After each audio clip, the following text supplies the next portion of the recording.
Good afternoon, Wakeland. I'm Brooke Frederick, and you're watching WIN TV Live for Thursday, November 12th. Please stand for the Pledge of Allegiance. I pledge allegiance to the flag of the United States of America and to the republic for which it stands, one nation, under God, indivisible, with liberty and justice for all. Now for the Texas Pledge. Honor the Texas flag. I pledge allegiance to the Texas, one state under God, one and indivisible. Please remain standing for a moment of silence.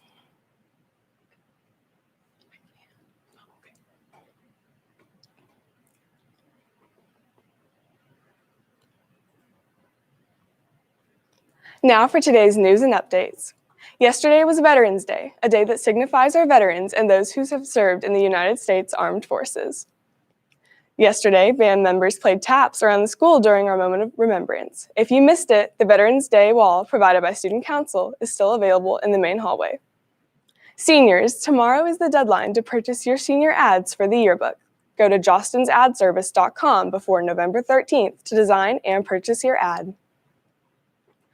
Science National Honor Society is offering tutoring sessions on Zoom. This is a great way for students to get extra help with biology, chemistry, or physics from their peers. These tutoring sessions will be on Wednesday from 4:30 p.m. until 5 p.m. The first opportunity will be from November 18th. Here's the link for the tutoring sessions. Are you interested in the armed services? Do you want help paying for college or postgraduate studies? If yes, Wakeland High School will be administering the Armed Service Vocational Aptitude Battery, or ASVAB, to interested 10th through 12th grade students on Tuesday, December 15th. Please see the school website for information on how to register for this opportunity. Now, the Wolverine replay.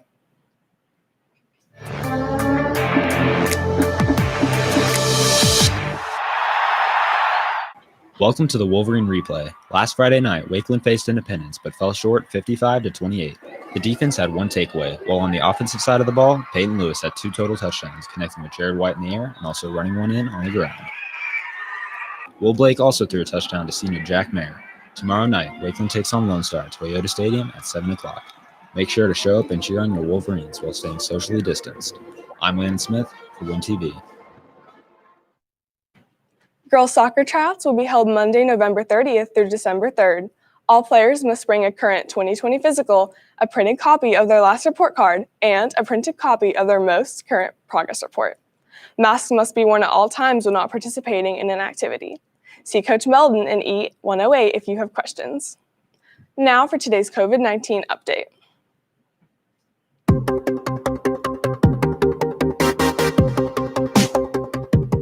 Today, Wakeland High School reports a total of 6 on-campus student cases, 1 off-campus student case, and 0 cases of staff for coronavirus, bringing our total to 7. Active cases over the last 14 days and 7-day moving average tracker can be found at the COVID-19 dashboard at friscoisd.org/COVID-19. Parents and guardians who want to change their child's learning environment can update their selection this week. Families will continue to have 2 choices for learning in Frisco ISD, on-campus or virtual instruction. No action is required by parents who wish to maintain the same learning environment. Changes will be submitted via the student portal through 11:59 p.m. tomorrow, Friday, November 13th. There's one more week till Thanksgiving break. Riley Chester is live presenting a DIY for the fall season. Good afternoon, Wakeland. I'm Riley Chester, and I'm going to be showing you a DIY that is absolutely perfect for the fall season. And not only is this DIY great for fall, but it can also act as the perfect centerpiece for your Thanksgiving dinner table. Essentially, what we're going to be creating today is a mason jar with some nice fall decorations on it. All that you are going to need for this DIY is a hot glue gun, a mason jar, twine, some fall-colored leaves, can be fake or real, some scissors, and glue. So to start off this DIY, I'm going to be taking an empty mason jar and I'm going to grab 3 fall colored leaves. I'm going to be using fake today. You can use as many as you want. And I'm going to start off by taking a hot glue gun and I'm going to glue one of my leaves. I would recommend gluing more on the outskirts of the leaves, like doing an outline to get the best application. So I'm going to put a decent amount of glue on that. Now I'm going to turn the mason jar around, if you guys don't mind, just so I can see best where I actually am applying these leaves.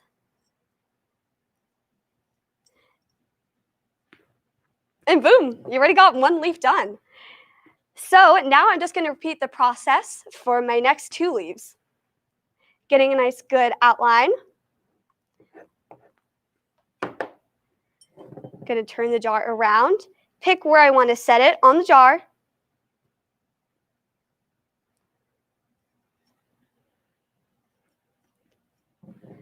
So now I got 2 leaves. Now I'm just going to glue my final leaf.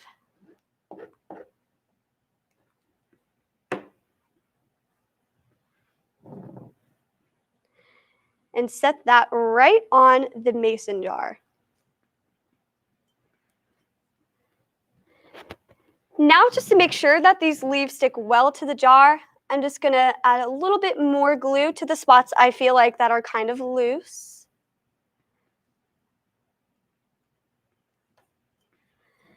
All right, so the next step to this DIY is that I have this roll of twine right here. I'm going to find where it starts. And I'm going to actually take a pretty decent amount of twine, probably more than you would think. This is a lot. And I'm going to cut it out with my scissors.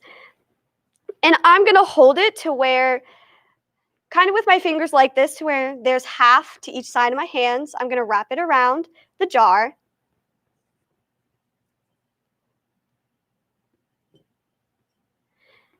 Now I'm going to leave to where there's a pretty decent amount of twine left. I'm actually going to do it one more time.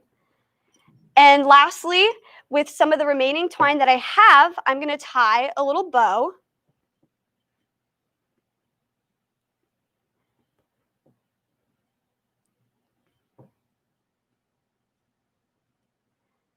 Here, let me actually need a little bit more twine than that.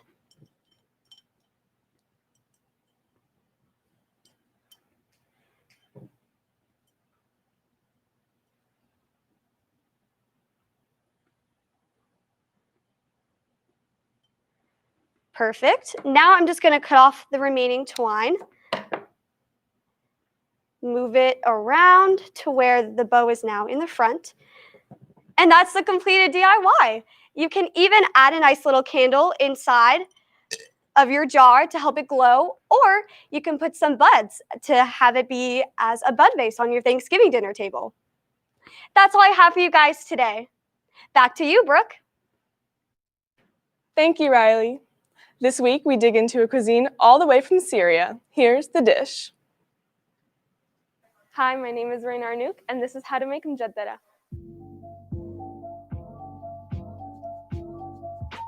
So the background behind this dish is that at a time when Syria was at war, a long time ago, there weren't a lot of resources, and so people would just use really cheap products to make food, and it would fill up the tummies of people who were hungry. The first person that made this dish for me was my grandma a really long time ago, because it's just a tradition that every Friday we just all get together and eat it on the beach.